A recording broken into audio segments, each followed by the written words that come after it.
आपका प्रश्न है कि जो यद्यपि आपके लिए लिखा है बट कह रहे हैं कि जो भगवत साक्षात्कार महापुरुष जन होते हैं उनको जैसे वो सब में भगवान को देखते हैं तो किस भावना से देखते हैं, कृष्ण स्वरूप में या उनके बाल स्वरूप में? अपने आराध्य में जो हमें गुरु ने आराध्य का स्वरूप बताया। जैसे हमारे आराध्य देव है नौ किशोर श्री प्रिया प्रीतम, 16 वर्ष की अवस्था, अद्भुत सौंदर्य, अद्भुत माधुर्य, दोनों जुगल सरकार का। तो हम जैसे आपके देखें तो आपके हृदय रूपी मंदिर में मेरे प्रिया प्रीतम विराजमान है। हम सब जगह जैसे गोस्वामी जी कहते सिया राम मैं सब जग जानी, उस सब में सिया राम को देख रहे हैं, ऐसे हम सब में श्यामा श्याम को देखते हैं। चिद चिद लक्षणम सर्वम राधा कृष्ण मयम जगत, चेतन अचेतन सब राधा कृष्ण में है, सब में राधा कृष्ण विराजमान। तो उपासक जिस भाव से उपासना करता है उसको अपने उपास्य देव का वही दर्शन होता है। अब हम देखते हैं नौ किशोर प्रिया प्रीतम, उन्माद पैदा हो जाए, इतने सुंदर है हमारे प्रिया प्रीतम, पागलपन चढ़े। अब इसी के तो जी रहे हैं ना, नहीं किसी से कोई मतलब नहीं, तो उन्हीं के बल से हर कदम हम चल पाते हैं, उनकी तरफ उन्हीं के कृपा बल से चल पाते हैं। तो हम अपने भावना में जब देखते हैं तो सब में श्यामा श्याम विराजमान है, नौ किशोर। अब जो बाल भाव का उपासक हो बाल भाव का देखेगा, जो जिस भाव का उपासक है वो अपने इष्ट देव को उसी रूप में देखेगा। महाराज जी जैसे लीला करते हुए भी दिखते हैं यहाँ बैठे हुए। लीला करते हुए तो बहुत आगे की बात है।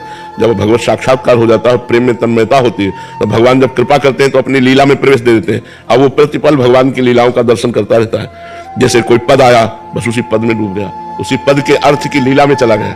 जैसे मनो आवत श्री वृषभानु दुलारी, रूप राशि अति चतुर शिरोमणि, अंग अंग सुकुमारी। अब चले वृषभानुनंदिनी पधार रहे, उसके ध्यान में श्री श्यामा जी पधार रहे, अंग अंग से सुकुमारता टपक रही, रूप की रास है, चतुर शिरोमणि। वो पूरा झांकी देख रहा है, जो पद में लिखा हुआ है वही वो झांकी देख रहा है। वो सिद्ध पुरुष होता है, उसे लीला में प्रवेश माना जाता है। जो लीला में प्रवेश पा गया है वो ऐसे वो एक एक क्षण भगवान की दिव्य रूप माधुरी, दिव्य लीला, कभी देख रहा है प्रिया प्रीतम की हंसी लीला, कभी जल विहार लीला, कभी झूला लीला, कभी बसंत लीला, कभी वर्षा ऋतु की लीला, वो अलग अलग लीलाओं के भगवान का रसास्वाद। अरे इसीलिए तो महान सुख है, भक्ति में कोई साधारण सुख है। सब संसार के सुखों का त्याग करके जो भगवान के मार्ग में चलता है वही तो उस रस को प्राप्त कर पाता है। जी भाई जी और राधा बाबा के प्रसंग में आता है कि 18 घंटे समाधि लगा, तो वो उस लीला के अंदर, उसी लीला में डूबे हुए, शरीर का कोई भान नहीं है। 18 हाँ बिल्कुल उसी लीला में। बिहारी देव जी तो दतून करने के लिए बैठे, 3 दिन दतून ही करते रहे,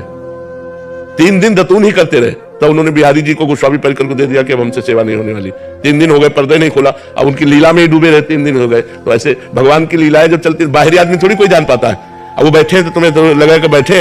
एक बार श्री स्वामी हरिदास जी यमुना किनारे बैठे हुए थे, तो कोई धनी मानी पुरुष उस समय आज के 500-600 वर्ष पहले 1 लाख का इत्र लाया बिहारी जी के लिए, 1 लाख रुपया के वो शीशी में बड़ी। अब वो ध्यान में बैठे थे और वो जाके इत्र दे दिया, पूरी शीशी खोली और ऐसे मारी बालू में।